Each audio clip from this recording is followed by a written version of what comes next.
Hey everyone, welcome back to Miniature Painting 101, a series of videos where I teach you all about painting miniatures from start to finish and everything in between. And this is part 80, hair, which I will be covering. This is going to be the first of many parts of hair. This is going to be blonde and brunette, essentially, two different colors of brown hair and blonde. So it was recently requested of me to paint some hair tutorials, and so I'll do. So we'll start with blonde. Now for my blonde, the key is both tone and texture when you're painting hair. That's what you got to remember, tone and texture. So today we'll be painting Space Wolves hair because the person who requested it is painting Space Wolves, so I figured perfect example. So for blonde, I'm going to use three colors: Baylor Brown, Agrax Earthshade, and Averland Sunset. Now most people would think, why aren't I using all yellows? Well, Baylor Brown is actually a very yellowy brown. It's almost a mustard color. And I tend to like my blondes more realistic colors, especially on men. I don't think they'd have that really platinum blonde dyed hair, especially for Space Wolves. So Baylor Brown is a perfect foundation color. It goes over almost anything with relative ease, and it sets that foundation for the blonde. And as I said, the key is tones. So you got to decide ahead of time, do you want a really subtle tones between the highlights and the recesses? Or do you want extreme tones? Either one is okay. They're just different. I'll show more subtle ones in this one and then more extreme in the next part for brown. So I'm just covering the entire hair part with Baylor Brown, getting a nice solid foundation. And as you can see, looks good. Goes on, as I said, very easy. I do thin it down. I do thin down all my paints, especially with GW ones, because you want to maintain the texture of the hair. You want to keep the detail and highlight it later, so that way you see all the hair. Hair is usually very nicely sculpted, especially on these guys. You can see the braiding on their hair. It looks really awesome. So now we're going to take Agrax Earthshade and we're going to water it down. The reason why we're going to water it down, a 1-to-1 mix of Agrax Earthshade and water, is because this one is going to be more subtle. So it's going to be more subtle tones between the recesses and the highlights. If you wanted more strong tones, you would just not water it down, put it straight from the pot onto the hair. So as you can see, we're applying this watered down Agrax Earthshade to the entire hair part of the Space Wolf. And of course, let it completely dry before proceeding to the next step. And if you're unhappy with the depth of color after then, feel free to do it again. So what we're going to do is we're going to go back to Baylor Brown because we want a subtle tonal variation. So I'm going to just take this and do a quick overbrush or dry brush and pick up on all those raised areas with the Baylor Brown. And that way there's not going to be that extreme of a difference between the recesses and the highlights that we're building up. And as you can see now, it's picking up on all those areas. And now we're just going to take the Averland Sunset by itself and apply it. And it's going to be a more realistic shade of blonde. And as you can see here now, you can really see those details. You can really see all the beading, all the braiding on the hair.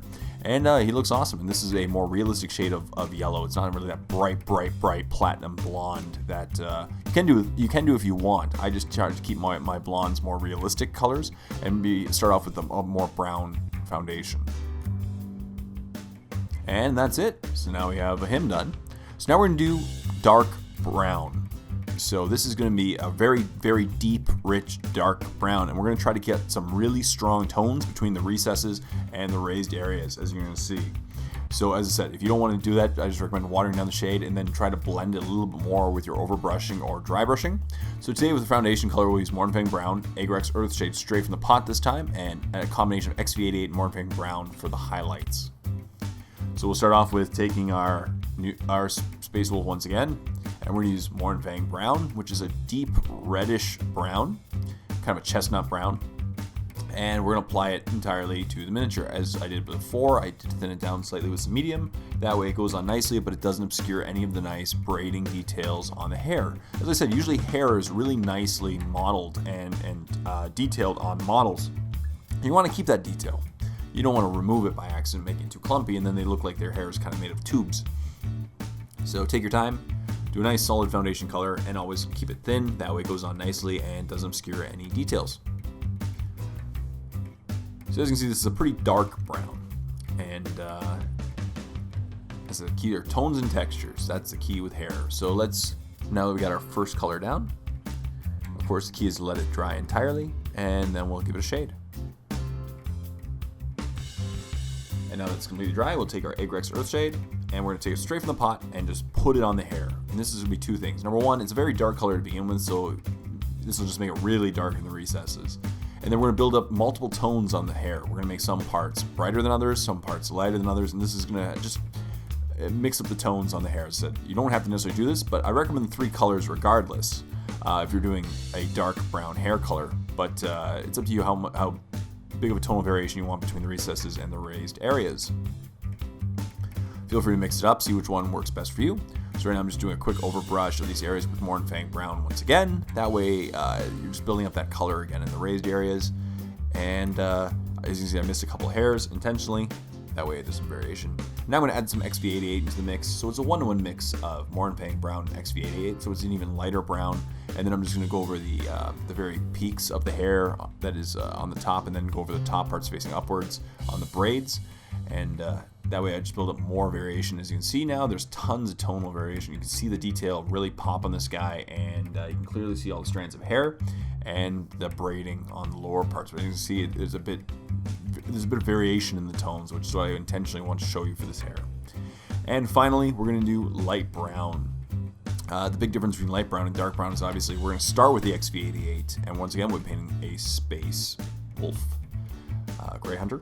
And so our colors today, we're going to use XV88 for the foundation. Once again, Agrax Earthshade, and we're going to water it down again because it's we don't want to make it too dark. And then a combination of XV88 and Ushabti Bone for the highlights. So let's take our XV88 and apply it to our miniature. So of course I thinned it down with some medium. Got to keep those details, and applied it to all the hair on the model. As I said, I'm going to make a few parts of just doing hair, but it will be a little repetitive and just showing colors, but I will be showing a couple different techniques for the hair, a couple different orders, not just, highlight, base coat, wash, highlight, and another highlight. But that is basically the way you paint hair, and you want to really keep that detail. And the key is either do an overbrush or a dry brush with the hair. That way you really pick up on the texture of the hair.